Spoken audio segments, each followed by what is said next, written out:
Presenting for last is already a challenge. Presenting for last after a professor is almost an impossible task, but I will try to do my best. And by the way, presenting after a great professor, because I read both the books and I strongly advise them to all of you. We didn't agree this, but I tell you. So let's go straight to the point. Reckitt, consumer goods company in 3 sectors: consumer healthcare, household products, and infant formula. If you want to know more, check on Reckitt.com.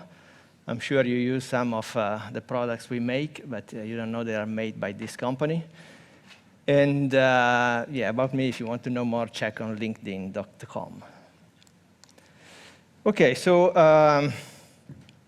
in the supply chain community, we speak, and I would say we complain about S&OP since decades. There is always a problem; it doesn't work, and this triggered to me two questions. So the first is, first of all, why, if S&OP is such a foundational, cross-functional process, it's only supply chain people who are talking about it? I don't know if you have ever found a sales or marketing person talking about it, but I leave this for another presentation.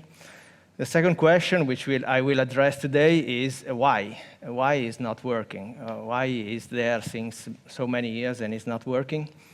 And what we are trying to do in Reckitt to address the challenge. So in general, when supply chain people are talking about S&OP and why it does not work, they take an outside-in approach. We always complain about lack of business leader support, lack of cross-functional participation, lack of discipline of executing the process as it should be. So it's always somebody else who is screwing up the process.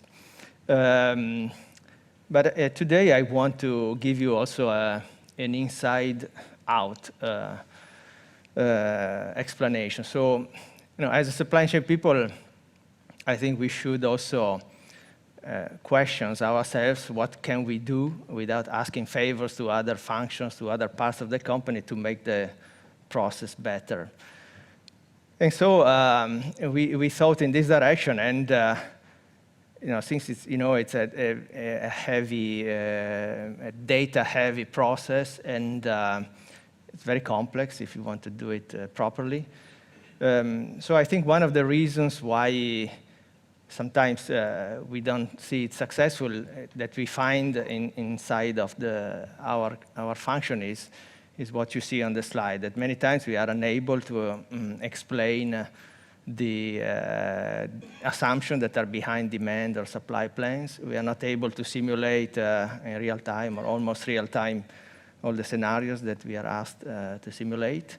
We are not able to explain why we ended up with certain poor service level or inventory issues.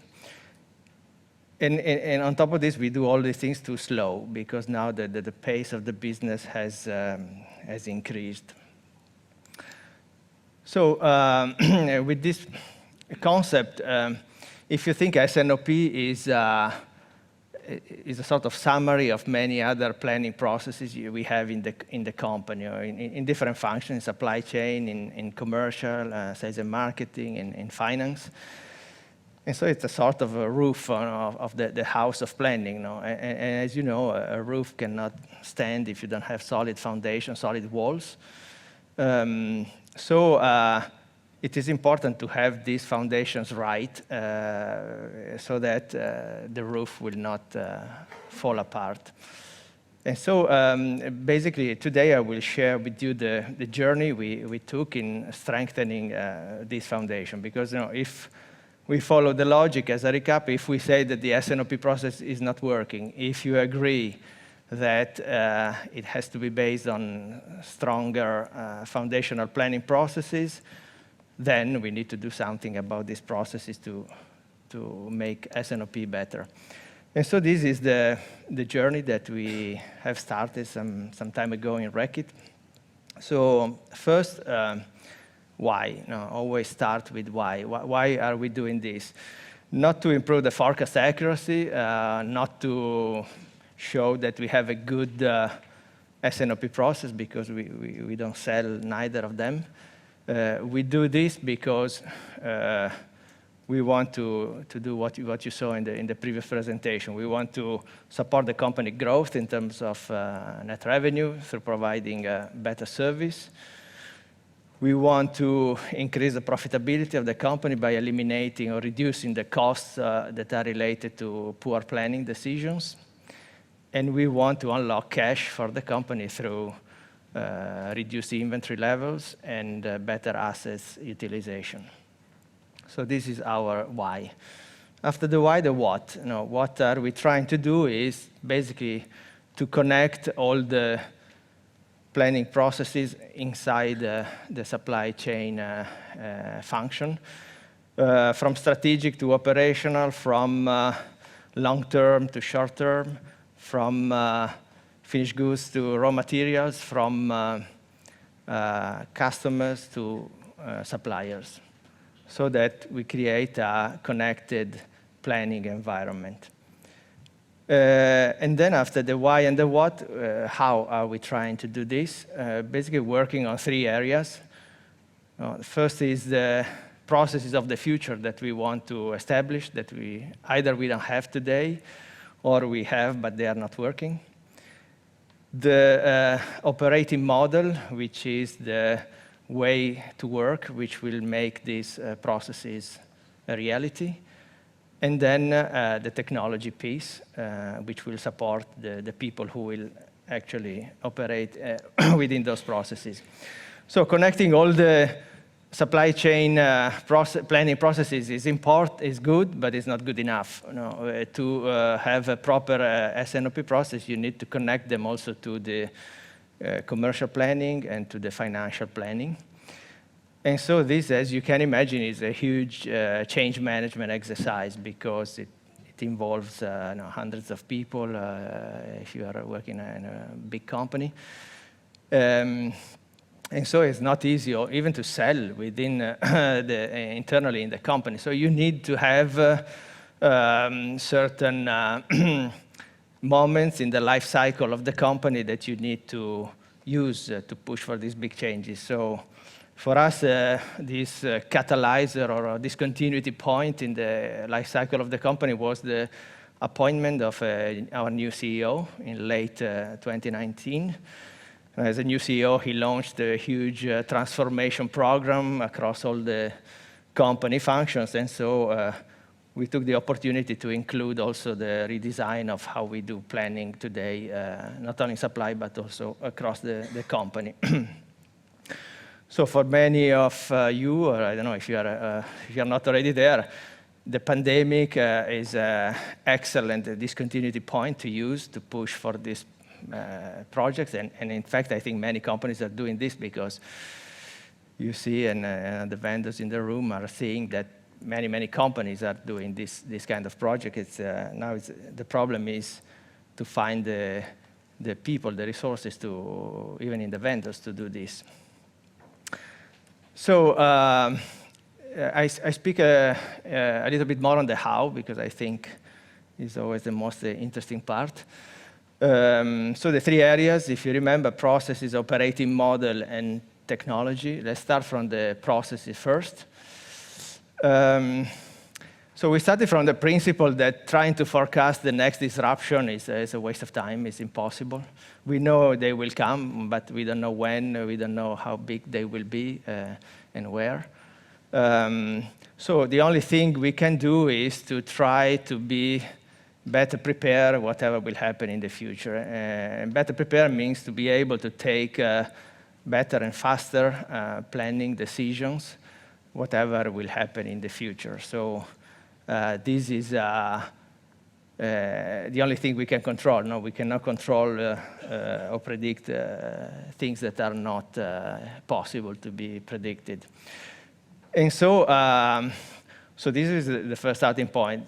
The other starting point is, if you think to a more and more uncertain future, you can guess what it will happen. It will happen that inside our companies, there will be more and more people asking for more and more scenarios to assess. What if this and that, because they don't know what will happen. And so they want to, instead of shooting on a specific direction, they want to shoot across a range so that we know what we can get. And so scenario planning will become a more and more important activity. Then, I will not speak more, but just to give you a point, be careful what everybody means with scenario planning. It can be something that is very different to very people. You know, people can think very high level. Some other think of scenarios like changes in the lead times of the product. So you need also to agree what scenario planning means, not to create false expectations. And so in order to do proper scenario planning, we need to have planning areas that are more connected than before. Otherwise, scenario planning becomes a theoretical exercise. You will come with some ideas for the future, but they will not be very solid. On the operating model, I want to say that it depends. There is not an operating model that is a one-size-fits-all for the company. It depends how your company is organized, if you are fully decentralized or fully centralized or a hybrid model. The important thing is that the supply chain planning operating model you will choose is consistent with the operating model of the company. If the company is fully decentralized in terms of business decisions, the country general managers are deciding everything, and you come with a very centralized planning operating model, it's a recipe for failure because it's too big change to digest. Probably you should do it in steps. So we went for a hybrid model, which is trying to leverage the good things or the things that make sense to centralize and the things that make sense to keep locally. Examples of this, you can have demand analysts who are taking care in hubs, so in a sort of centralized approach of the statistical or, let's say, number crunching part of demand planning. And you can have so this will free time to the demand planners that you keep in the countries so that they can focus on scenario planning, they can focus on supporting the S&OP process because they are freed of a certain set of activities that do not require a specific market knowledge to do. Other examples, we call them connected planners in control towers, who are, especially if you have regional or global supply chains, it's always hard to find the balance. In general, who shouts louder gets more product from the global factories, which is not a great planning strategy. So if you have people who can overlook a regional global supply chain, demand and supply balancing, it will help a lot to let the factory focus on executing the plans. And so, as I said, there's not a magic recipe. You need to see what works better for your company. Another important point that I strongly suggest, as I was saying before, this is a huge change management, especially if your starting point is relatively low, as it was ours. And whenever you do any change, there is a tendency to regress to the mean, which for organizational changes means to go back to the old ways of working, to use the personal systems, to use the personal ways of working. And so the risk is that you have put a lot of effort, of money, of resources in making a change of processes, operating model, and systems, and then after 2, 3, 4 years, everybody is back to Excel or other things. So to sustain the change, we have decided to create a center of excellence for end-to-end planning, which has basically 3 roles. One is to ensure the system adoption and exploitation. If we invest in a new system, we want the people to use it and to get the best out of it. So they will track adoption KPIs that we have defined. They will train the people where they see needs to train them on the system, and so on. The second area that they will cover is the process compliance. If we agree to follow certain processes, we want to have some BPOs, business process owners, or people who are ensuring that this compliance is there. And the third area, we call it integrated data management, which is, the more we want to rely on a system and technology, the more we need that the foundations of the data are right. So we want to have a team that is proactively checking and reaching the different country teams or factory teams to tell them, look, you have a problem with your master data, they are missing or they are not consistent. So a proactive approach more than a reactive approach to master data management.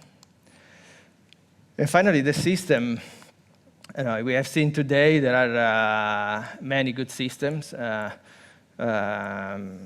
It depends. They are all fit for purpose, or I would say better, they are all fit for some purposes. You need to understand what is your purpose.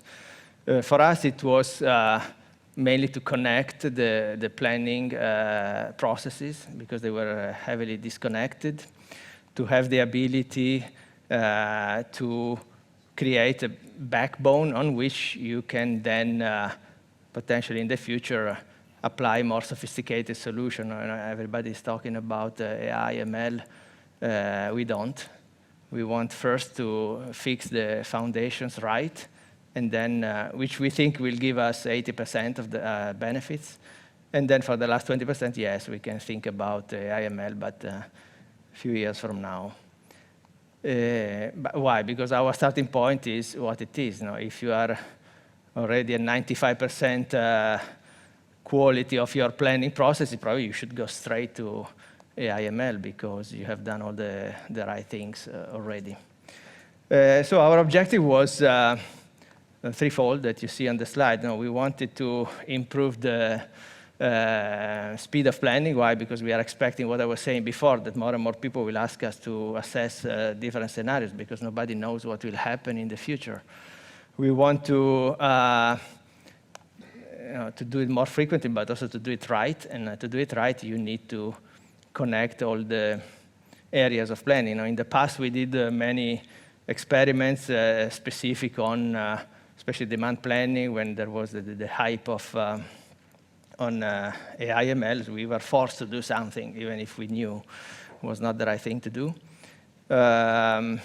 And so either they didn't work because we were missing the foundation in terms of data availability and quality, or even in the case where they worked, they were standalone experiments. So even if we improved the forecast accuracy, we didn't know what to do with this better forecast accuracy because it was not connected with the rest of the supply chain planning processes. So we said, okay, let's go back and let's really create this seamless connection end-to-end.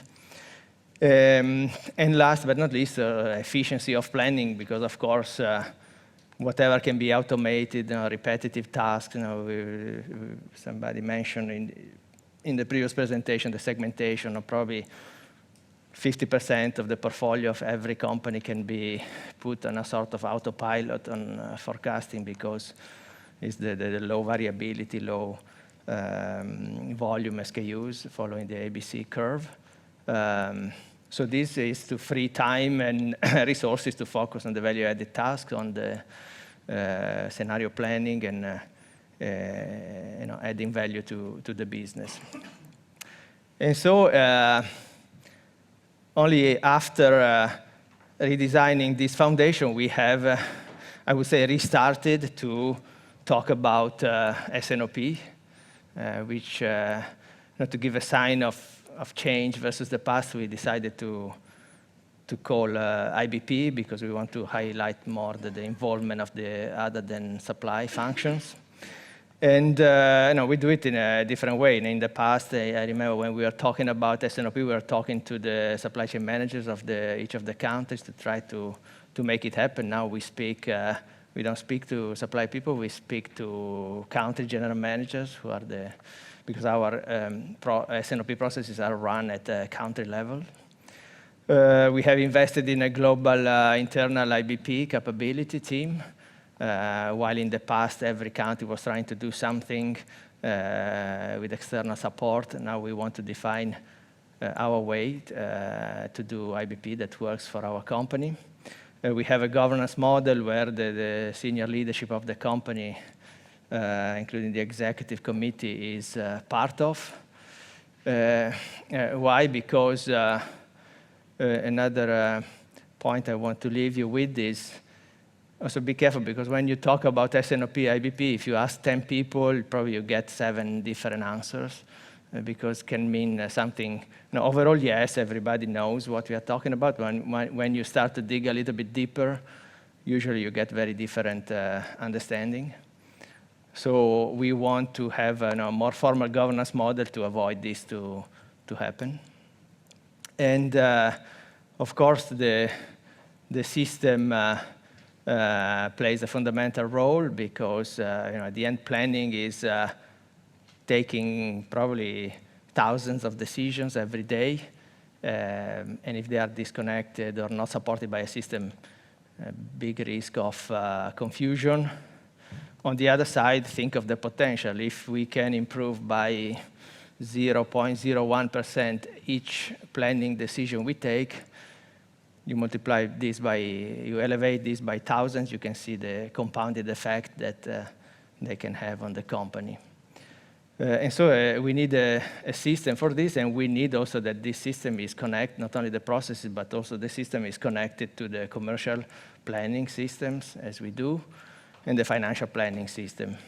This doesn't mean, I was talking before with some of your colleagues, that it is one number that goes through supply, commercial, and financial planning. But it is one set of assumptions that is the consensus that we need to look for. We don't need to look on the consensus of the number, because you can be optimistic, I can be pessimistic, we can have different views. But if we agree on what are the assumptions behind whatever numbers we talk about, then we will increase for sure the efficiency of the effectiveness of the S&OP process. And then finally, as I said before, we don't want to brand the S&OP or IBP process as a supply-led one. In fact, we have a cross-functional team of people, different functions leading it. And we have strong support from the top of the company. As they used to say, never waste a good crisis. I think that the pandemic has been terrible, but has created a very strong base to push for a change. Now everybody's talking about planning, everybody's interested. Before, you could not find as many people. And so in summary, I would say, I would leave you with three messages. If you want to improve your S&OP process, strengthen your foundational processes, unless you think they are already strong enough. Connect them seamlessly in almost real time. Real time is too much, I think, for depending on the business where you are. We don't need to replan every minute. We made a choice to replan every 4 hours. And then also choose an operating model that is the right one for your company, not something that is too big to be digested by your company because you risk the rejection. Or if the change you think is a big change you need to make, do it in steps. And the final point is be patient, or tell your stakeholders to be patient and keep faith, because it's a journey. It will take time. There will be ups and downs. But if you do it right, the rewards for the company will be incredible. Thank you.